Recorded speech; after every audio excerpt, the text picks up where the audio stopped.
Hari ini sungguh merupakan anugerah yang spesial tentunya, karena kita akan dilayani oleh hamba Tuhan, Ibu Pendeta Lydia Pinarsinta dari GB City Tower Jakarta. Boleh berikan apresiasi tepatnya lagi bersama dengan suaminya kedua anaknya dalam perjalanan datang bersama keluarga. Dan kemarin sudah memberkati kul rumah misi dan banyak yang dijamah Tuhan di kul rumah misi, dan saya percaya hari ini ada pesan profetik, ada pesan yang Tuhan mau taruh di hati kita tentang end times yang membuat kita bersama-sama boleh menyala-nyala jadi umat yang layak bagi Tuhan. Kita sambut hamba Tuhan Ibu Lydia Pinarsinta. Tuhan berkati. Thank you Pastor Dedi, dan beberapa orang sudah saya kenal ya. Tapi hari ini masih banyak lagi. Saya bersyukur bisa ada di sini untuk pertama kali kami datang di Korea ya ini, gitu ya. Dan saya bersyukur bisa ketemu hari Minggu dan bisa beribadah bersama saudara semua. Kita punya waktu sampai jam 5 ya, jadi ada banyak hal yang pasti Bapak Ibu sudah alami di Korea ini bersama Tuhan. Saya boleh tahu yang paling lama ada di Korea ini kira-kira siapa di antara kita? Ada yang 10 tahun? Oh, Ibu berapa tahun? 16, tepuk tangan. Ada yang bisa? Ada. Oke, yang paling baru banget, 1 bulan ada?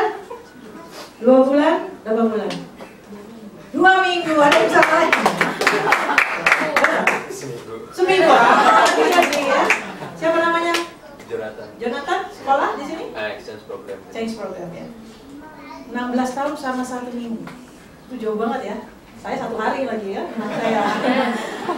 Tapi hari ini kita mau lihat bahwa Allah kita sebenarnya Allah dari segala waktu. Amin. 1 hari buat Tuhan sama buat kita kayak berapa? 1000 tahun. 1000 tahun. Oh, buat kita lama banget 16 tahun Bu, lama banget gitu ya. Tapi di mata Tuhan semua itu ditata dan dia punya waktu. Even 1 detik pun dia punya sesuatu di dalam waktu. Kalau kita bicara waktu end times, waktu terakhir, kita kayaknya nunggu kapan ya Yesus datang, kayaknya lama banget ya. Hitungan manusia maunya namanya besok ya, besok 1 hari ya 1 hari. Tapi Tuhan itu sabar, panjang sabar. Amin, saudara. Hari ini kita mau lihat apa yang di mata Tuhan, waktu yang di mata Tuhan penting dalam hidup seorang manusia. Karena Alkitab berkata usia manusia itu kalau kuat 70 tahun, 80 tahun, ya.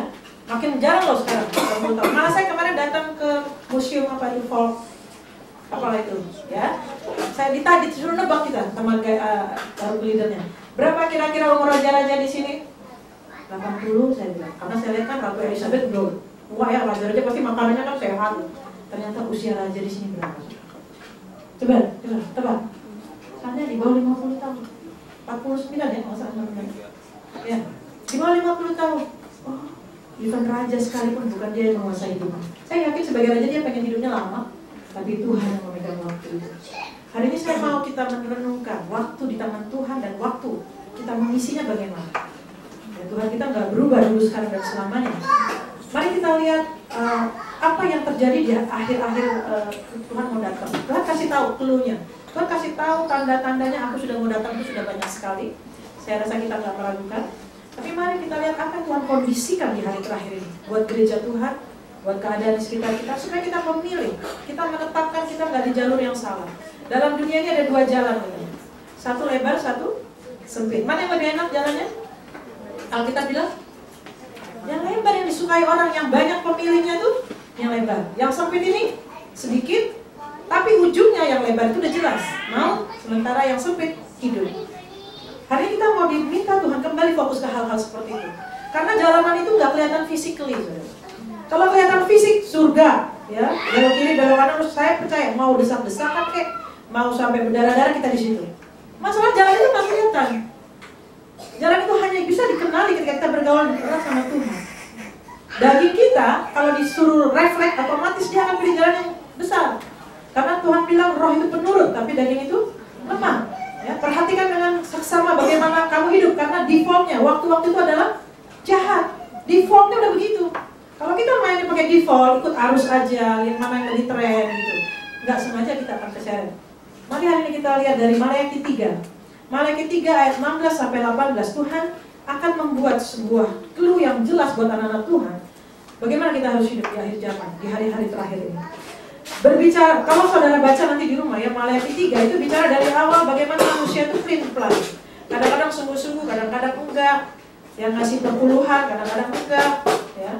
Secara ekonomi semua kita tidak konsisten. Tetapi di hari-hari terakhir Tuhan bilang, beginilah bicara. Saya baca ayat yang genap, saudara baca yang ganjil biar kita simak kata-katanya. Beginilah berbicara satu sama lain orang yang takut akan Tuhan.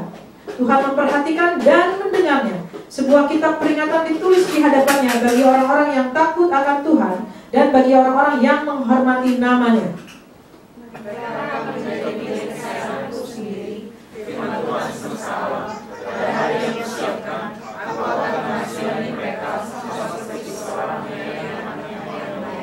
Mari kita baca yang terakhir sama-sama. 1, 2, 3. Maka kamu akan melihat kembali perbedaan antara orang benar dan orang fasik, antara orang yang beribadah kepada Allah dan orang yang tidak beribadah kepadanya.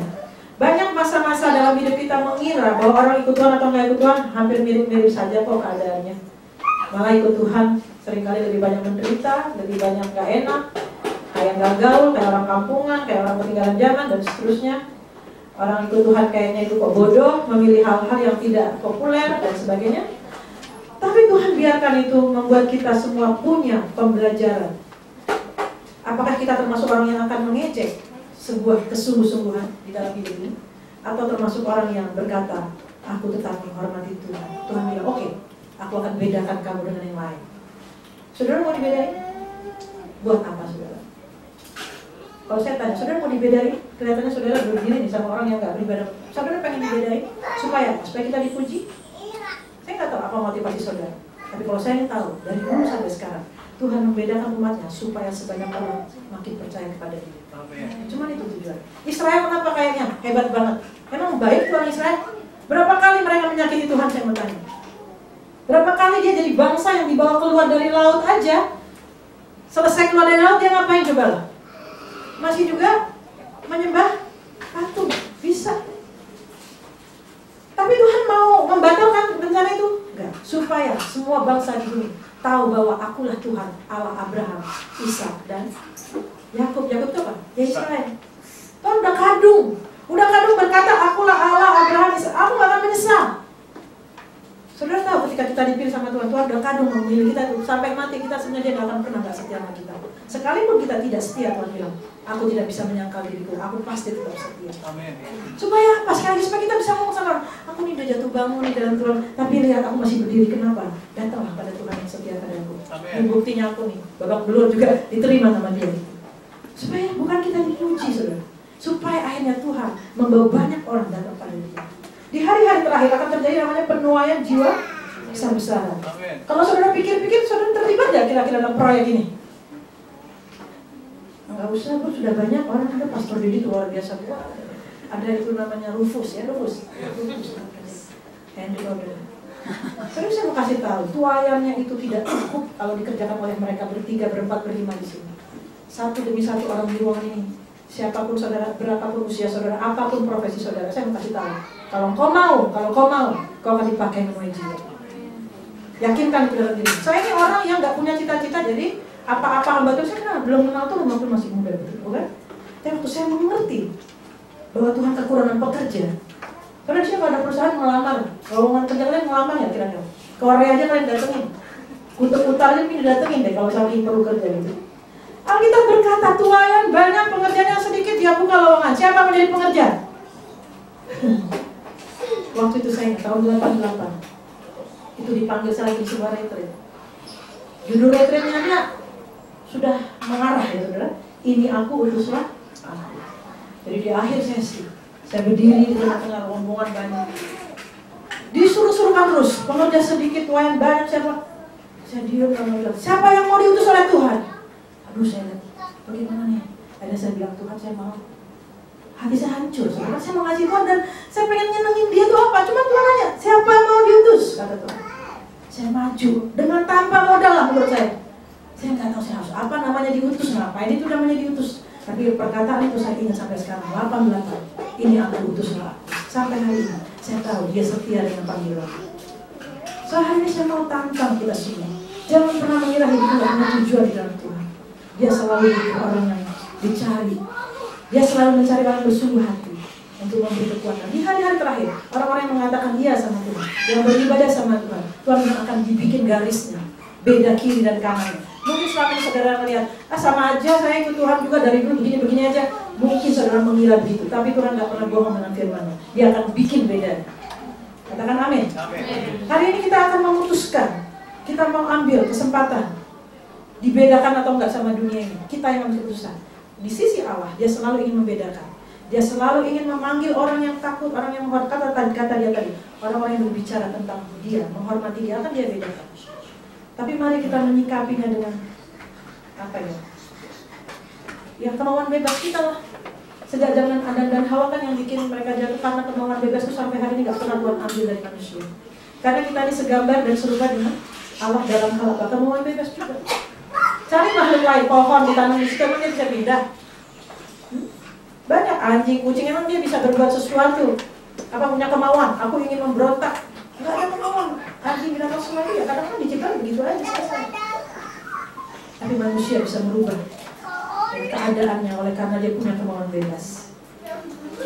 Kan kita lihat dua lah. Saya mau kasih tahu 2 clue saja. Ya banyak sih sebetulnya kalau baca kita banyak sekali, tapi saya mau kasih 2 clue saja yang membuat manusia harus berbeda dengan orang lain. Harus saudara putuskan saudara harus berbeda dengan orang lain dalam 2 hal saja saya. Hukum yang pertama dan terutama, masih ingat? Ayo sebutkan 1, 2, 3. Hukum yang pertama. Kasihlah Tuhan Allahmu dengan segenap hatimu, segenap jiwamu, akal budimu, kekuatanmu. Oke. Yang kedua, kasihlah sama seperti dirimu sendiri. Yang lain kata Tuhan ada di situ. Belajar sendiri, kata dia gitu ya, kira-kira. Jadi 2 clue ini membedakan manusia sangat-sangat berbeda. Orang yang mengasihi Tuhan dengan segenap hati dengan tidak dengan segenap hati itu sangat berbeda. Sudah percaya itu? Orang yang mengasihi sesama seperti dirinya sendiri dengan yang tidak seperti dirinya sendiri sangat berbeda. Dan kedua perbedaan ini di akhir zaman akan kentara sekali. Terlihat sekali. Mau dia anak kecil, mau dia orang besar, Tuhan bilang pada waktu Tuhan mencurahkan rohnya di hari-hari terakhir. Semua orang bisa melayani Tuhan, bisa mengasihi Tuhan, bisa mengasihi sesama. Ya. Mari kita masuk ke dalam pilihan yang benar hari ini. Saya mau kasih ingat sama saudara tentang peristiwa besar yang akan terjadi yang manusia sekarang. Saya yakin saudara percaya, tapi kalau nggak diingetin lagi, kadang-kadang nangkap itu sesuatu yang masih lama atau apa betul nggak ya? Wahyu 20 ayat 11. Ini sebuah peristiwa besar yang akan terjadi di hadapan Tuhan dan manusia. Wahyu 20 ayat 11 itu terjadi di hari terakhir, di mana apa yang kita buat di dunia ini akan menentukan hari itu. Gak bisa mundur, gak bisa rewind. Hari itu sangat menentukan apa yang kita lakukan 80 tahun, 90 tahun kita hidup di dunia ini. Saya laki-laki baca ayat yang ganjil, wanita baca ayat yang genap. Dari pria dulu, Wahyu 20 ayat 11. Wahyu 20 ayat 11, 1, 2, 3. Lalu aku melihat suatu kata putih yang besar dan dia yang duduk di atasnya.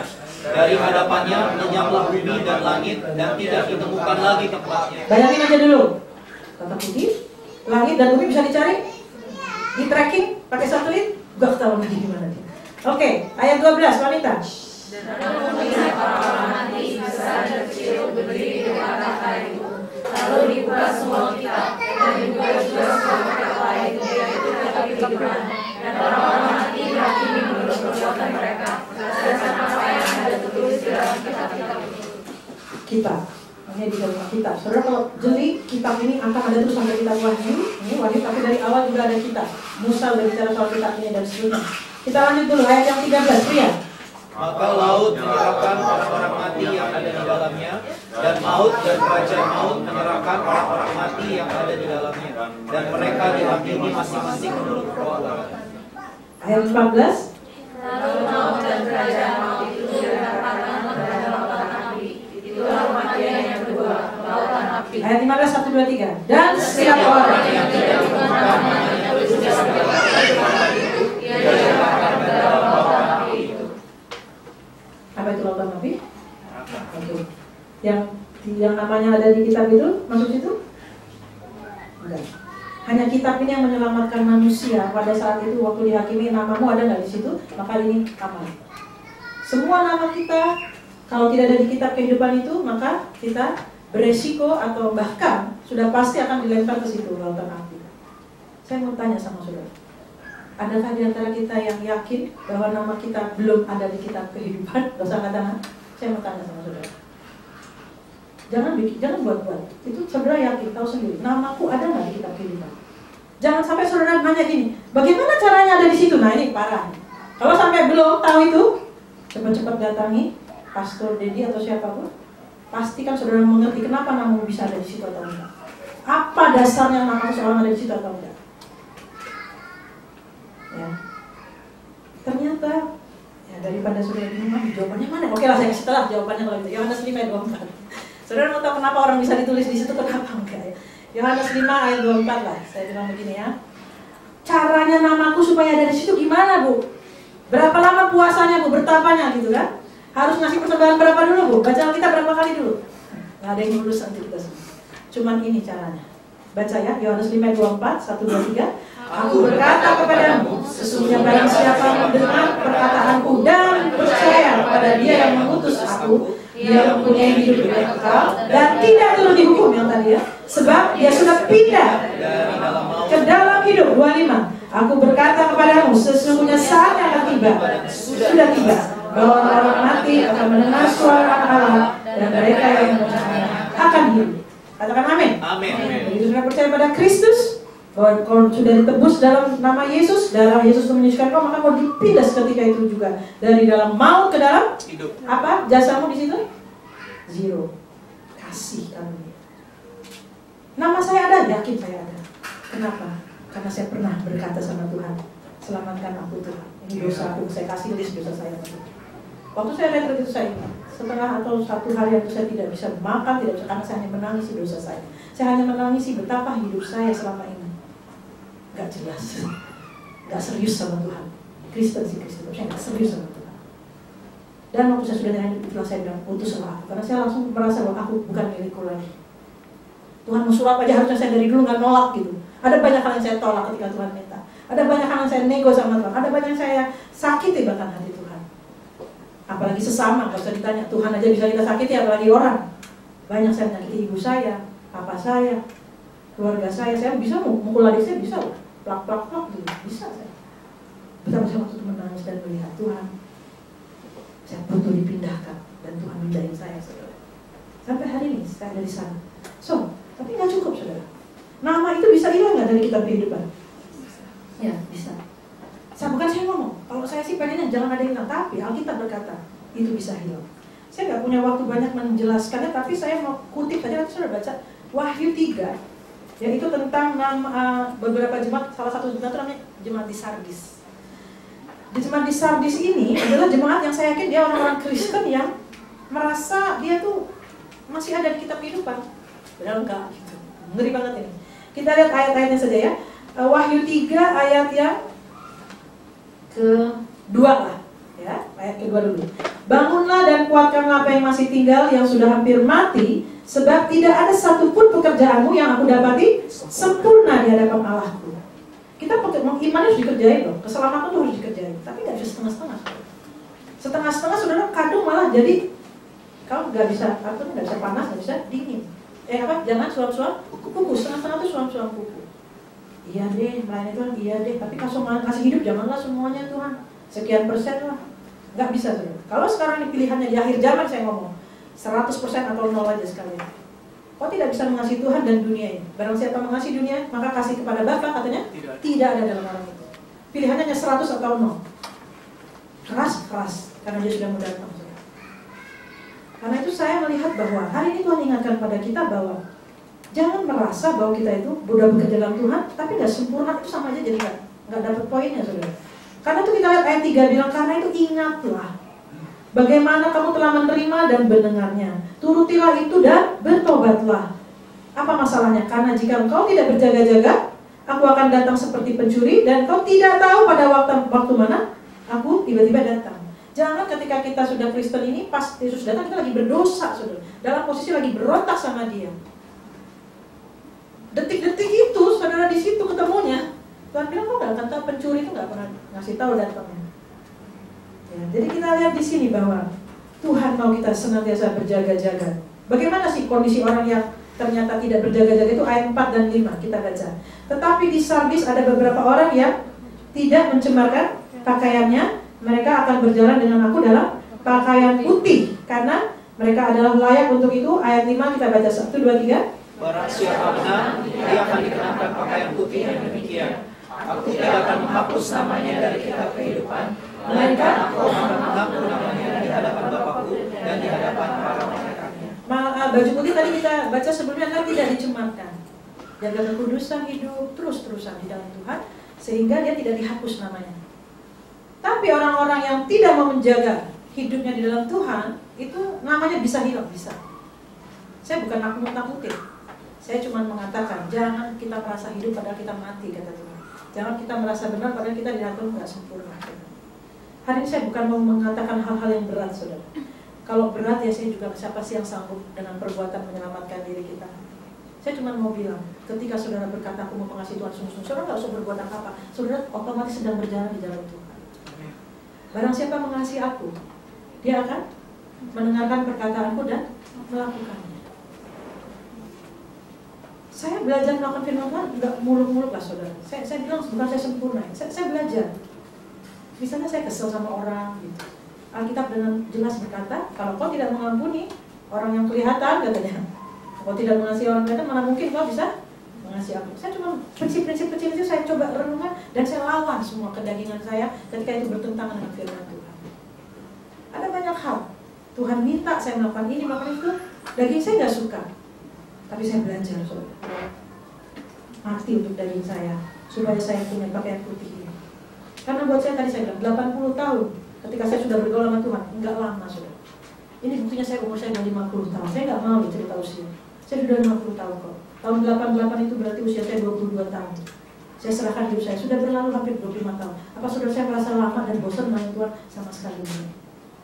Saya merasa segar terus, saudara. Saya merasa kalau nggak nginjilin orang 1 bulan itu saya grogi. Ngapain saya hidup? Gitu. Ini kenapa ada orang di sebelah saya belum dengar Injil hari ini atau minggu ini atau bulan ini? Ngapain ya? Ada apa lagi misalnya? Saya merasa bahwa saya harus tiap hari ingat panggilan saya, jiwa-jiwa, panggilan saya jiwa. Sejak 88 saya tahu Tuhan pasti utus saya hari ini. Even tidak hanya ini, berdoa lah. Gak ada lah satu hari saya gak berdoa untuk somebody gitu. Karena ada banyak orang gak bisa berdoa untuk dirinya sendiri. Kita harus berdoa untuk dia. Itu banyak saudara yang butuh seperti itu. Diutus Tuhan itu bukan semata-mata material, saudara. Kita harus keluar apa enggak? Hati ini yang diutus. Hati ini nyampe enggak ke hati orang itu? Hati kita sampai nggak ngampunin orang, hati kita sampai nggak ngedoain orang. Buat saya itu sudah diutus, saudara. Nyampe saya ke hati dia itu, saudara. Mari hari ini kita putuskan, ya, aku mau berjaga-jaga, aku mau ya, mengasihi Tuhan. Saudara, pekerjaan apa sih yang Tuhan minta dari manusia, ya, supaya kita sungguh-sungguh tetap di hadapan Dia. Tuhan nggak minta yang susah-susah. Mari kita lihat Yohanes 6 ayat 27. Ya, memang kita semua bekerja lah, ada yang sekolah, saya dengar di sini ya, ada yang kerjanya ABCD macam-macam. Saudara tahu itu dibawa mati nggak kira-kira hasil kalian semua tuh? Rumah di Korea, apartemen di Singapura, apa lagi, mobil di Jakarta, semua. Atau kalian meninggal tuh dibawa nggak setan? Tapi nggak usah dicari, bukan begitu cara pandangnya, saudara. Lihat apa di balik itu. Kita lihat nih, ya, Yohanes 6 ayat 27. 1, 2, 3. Bekerjalah bukan untuk makanan yang akan binasa, melainkan untuk makanan yang bertahan sampai hidup yang kekal, yang akan diberikan anak manusia kepadamu, sebab dialah yang disahkan oleh Bapa dengan Allah. Lalu mereka nanya, ayat 28. Lalu kata mereka, apa yang harus kami perbuat supaya kami mengerjakan pekerjaan itu? Jenis pekerjaan apa itu? Ayat 29, ini pekerjaan. 1, 2, 3. Jawab Yesus pada mereka, inilah pekerjaan yang dikehendaki Allah, yaitu dalam kamu percaya kepada Dia yang diutus. Apapun yang kau kerjakan, kau harus percaya bahwa itu berasal dari Tuhan dan itu sebenarnya milik Tuhan dan untuk Tuhan. Kau harus percaya tidak sesuatu pun yang kau bisa lakukan itu untuk dirimu sendiri. Pekerjaan manusia yang paling sulit yaitu percaya. Percaya aku di Korea ini karena Tuhan. Aku sekolah di sini karena Tuhan. Aku ada di sini hari ini karena Tuhan. Susah saudara mau percaya kayak gitu. Sekitar kita membuat kita meragukan lagi, apa betul? Apa betul? Kalau kau sungguh-sungguh 100% percaya sama Tuhan, maka engkau akan berkata, tidak ada momen di mana Tuhan melemparkan saya begitu saja tanpa sebab. Tuhan tiba-tiba membuat saya salah langkah, dibiarkan saja. Gak mungkin, saudara. Percaya itu bicara. Apa yang kulihat, I don't care, but I still believe. Amen. I believe, I'm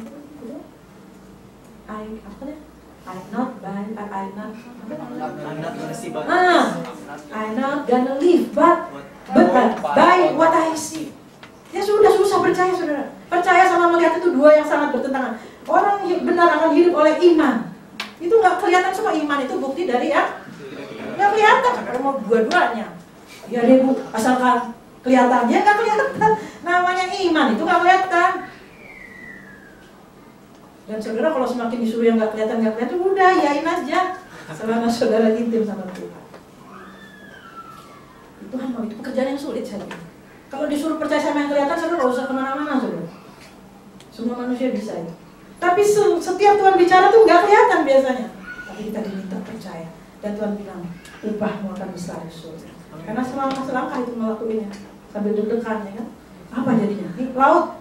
Kalau lautnya udah terbelah, pasti mereka jalan ini. Lautnya belum terbelah, disuruh injek. Baru airnya terbelah, pasti injek. Saya mau saudara dihadapkan sama kondisi-kondisi berat di akhir zaman ini. Saya bilang, gak ada yang kebetulan sama masalah hari ini. Kok berat banget sih Bu tahun ini dibanding tahun lalu? Sebab Tuhan ingin kau hidup semakin percaya sama Dia. Karena Dia udah mau datang. Dia pengen pas ketemu kalian lagi di titik puncak ya. Betul-betul gak ada yang lain selain Tuhan yang aku pegang gitu. Biarin kita gak bisa digoncangin semua. Yang tergoncang sampai kita pegang yang gak tergoncangkan. Dan saat itu Yesus datang, kita sedang pegang Dia saudara. Gak usah ragu-ragu soal itu. Yang kedua, stamina kita diminta Tuhan untuk mengasihi jiwa-jiwa. Saudara tahu, waktu saya belajar tentang mengasihi jiwa-jiwa, saya belajar dari seorang yang namanya Musa. Yang tadi saya bilang, kitab kehidupan itu mahal gak kira-kira? Kalau dijual tuh ada yang beli gak? Kalau bisa dijual itu orang konglomerat se-dunia akan beli itu buku. Supaya namanya bisa ditulis, bisa dibayar gak itu? Gak bisa saudara. Tapi ada seorang Musa yang berkata gini, kalau Keluaran 32 ayat 31. Keluaran 32 ayat 31, saya terheran-heran. Ini kitab kehidupan susah banget supaya masuk ke situ nama. Bisa dihapus lagi nama kita di situ kalau kita nggak sungguh-sungguh. Musa ngomong gini sama Tuhan.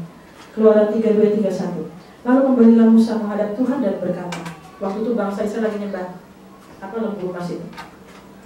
Bangsa ini telah berbuat dosa besar, sebab mereka telah membuat alat emas bagi mereka. Ayat 32 baca saudara 1, 2, 3. Tetapi sekarang kalau enggak, jika tidak, hapuskanlah kiranya namaku dari kitab yang telah kau tulis.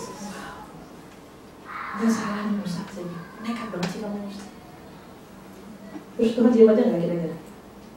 Baca di bawahnya, nggak lewat. Sudah. Saya pernah satu kali berdoa seperti itu untuk orang yang sedang saya doakan, itu papa saya. Papa saya itu luar biasa, sudah. Kristen dari lahir, ya, baik menurut saya. Tapi dia juga jatuh bang dalam dosa. Saya pikir dia orang jahat. Ternyata saya mengerti dalam Tuhan, dia dikuasai roh jahat. Ngerti? Bedanya orang jahat sama dikuasai roh jahat. Kalau kita bicaranya orang jahat, kita perang sama dia, saudara. Darah dan dagingnya kita lawan. Tapi kalau kita tahu itu orang lagi dikuasai roh jahat, malah kita akan kasihan habis-habisan sama dia. Kalau roh jahatnya kita hancurin habis-habis. Bisa bedain itu? Saya waktu mula-mula nggak bisa bedain itu. Berantem sama papa saya. Kenapa papa gituin mama? Kenapa papa selingkuh sama mama? Kenapa mama? Mama kita pergi aja semua mama. Anak-anak tinggalin dia mama. Karena mama saya nggak kerja dalam hati saya. Untung mama saya nggak nurut sama saya waktu itu. Kemana kami waktu itu? Benci banget saya sama papa ini, gitu kan? Papa saya setir mobil. Papa, kenapa sakitin mama sampai hari gini? Kita mati dia berdua pak, kita tabrak nih mobilnya saya gitu. Turun, ini dulu wah berangkat kita. Nekat saya mati nih papa ini daripada nyakitin mama saya gitu. Saya nggak ngerti, tapi waktu di dalam Tuhan, saya lihat papa saya dengan mata Tuhan, keluarlah doa ini. Ya saya ingat keluar doa ini. Malam-malam saya lagi berdoa. Nanti terus kalau papa saya nggak terima itu sampai mati terus dia di neraka gitu saya bilang. Lalu saya di surga lihat papa dari jauh gitu. Saya bilang.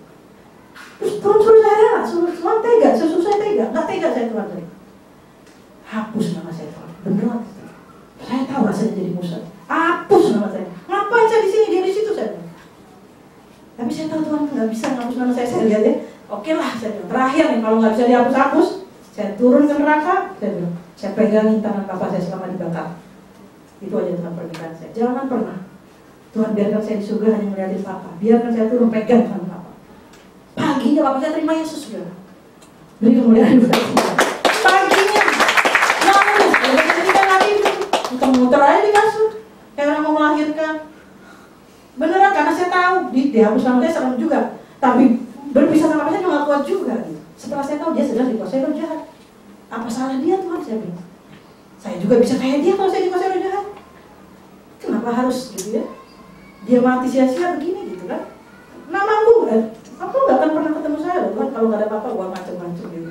Kalau saya itu lahir dari papa wah segala macam. Udah Tuhan juga tahu ya. Cuman artinya saya mengerti hati ini adalah hati mengasihi orang seperti dirimu sendiri. Saya lebih baik saya dibakar daripada papa saya itu ada sebenarnya waktu itu.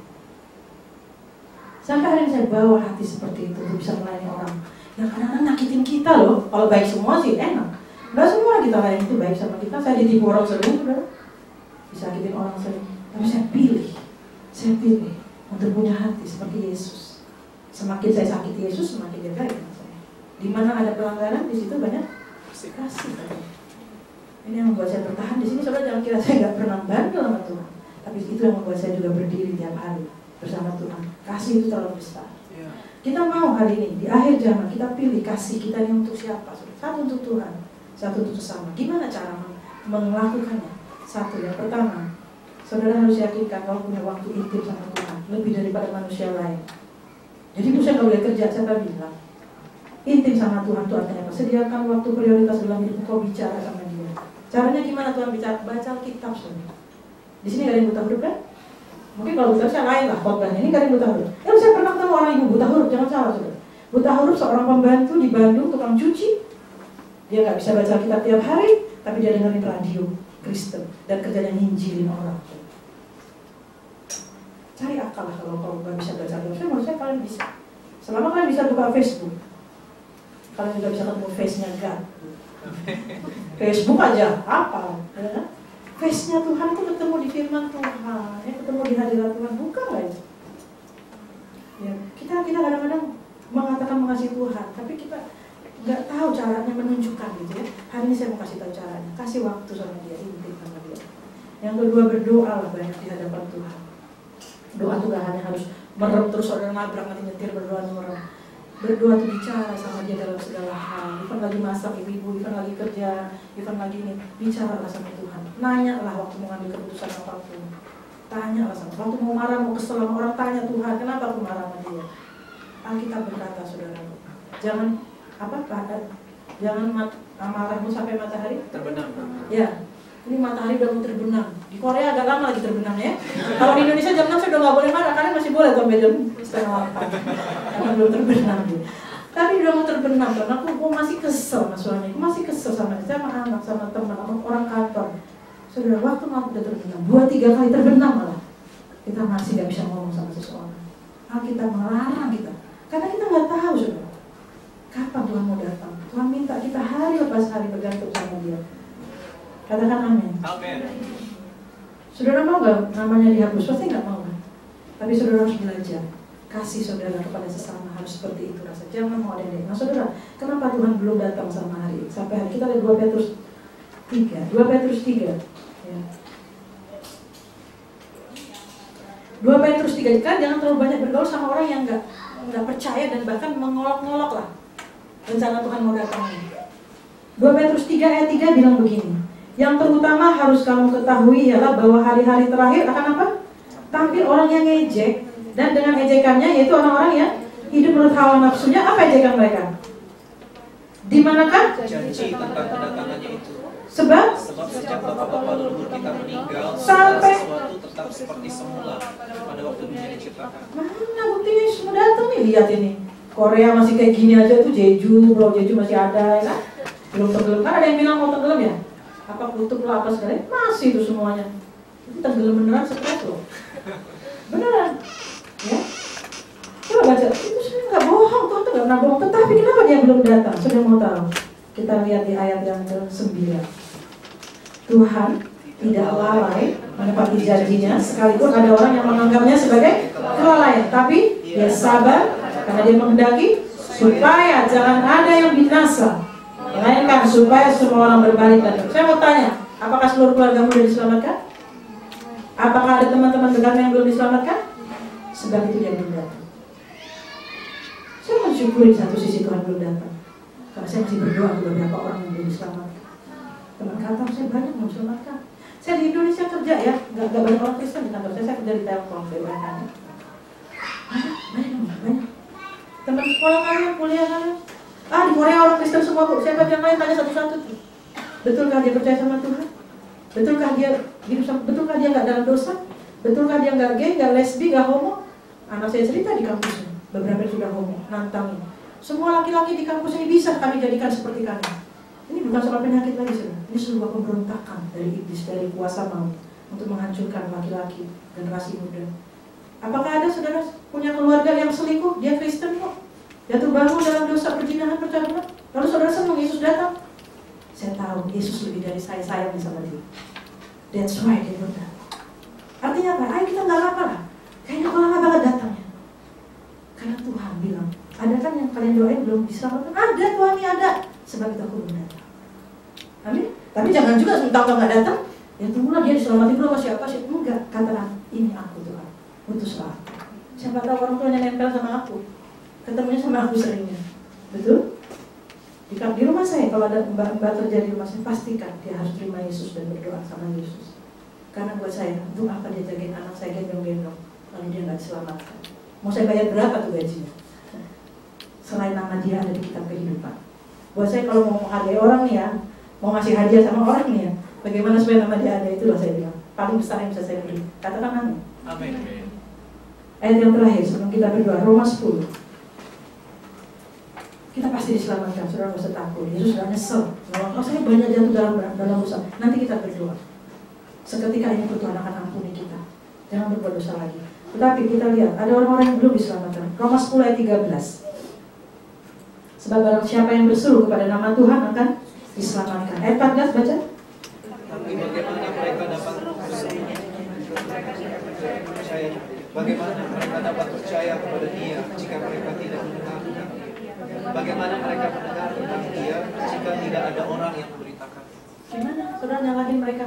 Nggak ada yang pernah cerita sama mereka. Gimana saya nyalahin mbak saya kok dia nggak ini sih, kok nggak percaya Yesusnya, nggak pernah cerita Yesus sama dia? Ngapain nyalahin dia? Saya yang salah.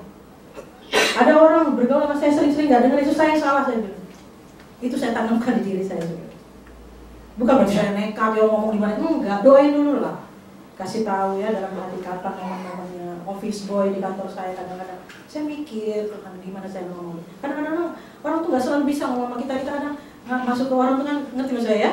Apalagi kalian di negara lain ya, ngomong sama orang Korea saya kira beda sama orang Indonesia gitu. Gimana ngomong orang Korea gitu. Tapi kasih harus tetap ada, saudara bisa masuk.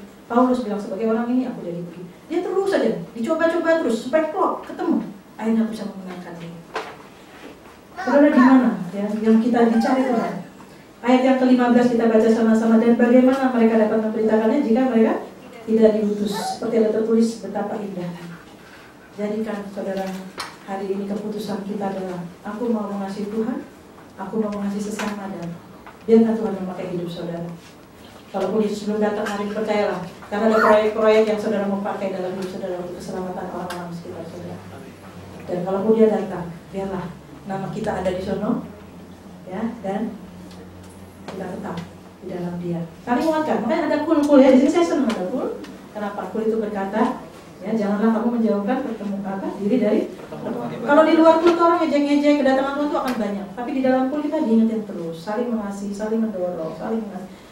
Bayarlah harga untuk datang ke kul, untuk berdoa. Saya waktu mahasiswa mungkin 50-50 ya. Waktu saya 50 untuk belajar, 50 saya tuh banyak di hadirat Tuhan belajar tentang Tuhan. Karena beda sama udah berkeluarga, agak susah. Walaupun berkeluarga saya tetap dengan Tuhan, tapi di mahasiswa saya persembahkan hidup saya. Waktu senggang saya hanya untuk Tuhan. Ya memang nggak gaul sih, kelihatannya nggak gaul ya. Nah, jangan takut ya. Nggak gaul nggak apa-apa. Ntar kita gaul di surga lah. Saya kelihatan nggak gaul, tapi buat saya, teman-teman saya doain di kampus. Berapa terima Kristus. Mari kita datang sama Tuhan dengan cara berpikir yang nggak kelihatan memang saudara. Tapi firman Tuhan berkata, nama kita ada dan jangan sampai itu dihapus. Ada karena kita nggak berjaga-jaga. Kita tunduk kepala.